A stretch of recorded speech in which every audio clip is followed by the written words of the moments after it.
published 1620 EDT, 16 September 2017 updated 1644 EDT, 16 September 2017 Amazing pictures from World War II have unveiled the swathes of Spitfires which were gifted to American forces by the RAF.The stunning images show how the RAF emblem was removed and replaced by America's stars and bars of the use of .The mixture of color along with black and white images show brave pilots standing by their nilitonated planes, often with a fresh lick of paint on them.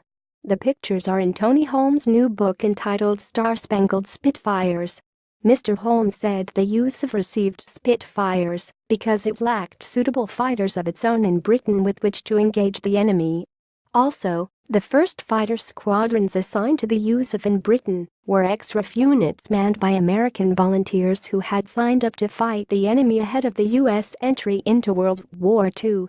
The squadrons were equipped with Spitfires at the time of their transfer to the USAF's 8th Air Force in September 1942, and they took their aeroplanes with them.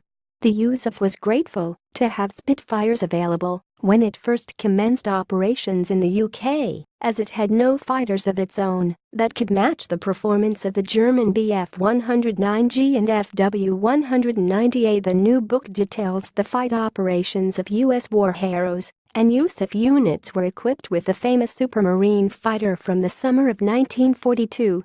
Mr. Holmes said they allowed both veteran and novice pilots alike to get a taste of frontline combat in Europe prior to the arrival of American-built fighters in 1943. The American units that flew Spitfires in North Africa and the Mediterranean saw far more action with the British fighter.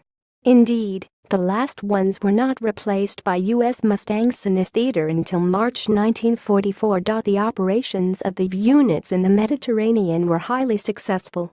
Indeed, 22 American pilots shot down 5 or more Axis aircraft to achieve coveted title of ace. The photo reconnaissance Spitfires flown by the USAF from Britain also performed a valuable, unsung mission, flying alone and unarmed deep into Germany through to VE.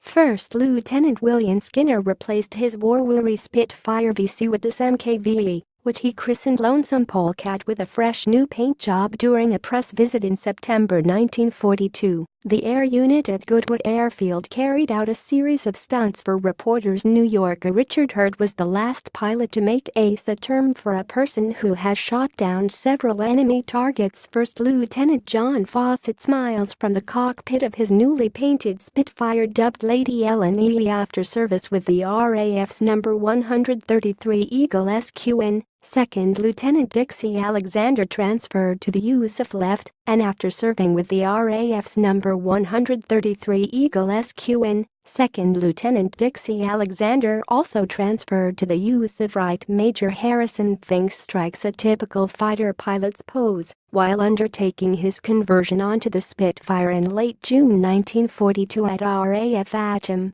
near Shrewsbury. First Lieutenant William Skinner of the 308th FS 31st FG runs his hand over damage inflicted on his Spitfire VC by an 88mm flak shell that detonated near his aircraft during a mission over Italy in October 1943. First Lieutenant Buck Ingram sits in his Spitfire at Kenley, which is discreetly marked with the Star of David. Spitfire VCER 256 was the personal aircraft of Lieutenant Colonel Fred Dean, who adopted the RAF practice of carrying his initials on his aircraft rather than squadron codes. This was the fate of a number of Spitfires which had been damaged during battle in World War II. Colonel Albert Clark became the first USAF fighter casualty in Europe on 26 July 1942. Flying Spitfire VBBL 96 VZG. First Lieutenant Carol Priblo was hit by friendly anti-aircraft fire and forced to crash land Spitfire VC JK-707 on one of the invasion beachhead, but managed to survive the crash. Second Lieutenant Don Gentile poses in front of his uniquely marked Spitfire VBBL 255 at Debden soon after joining the USAF in September 1942.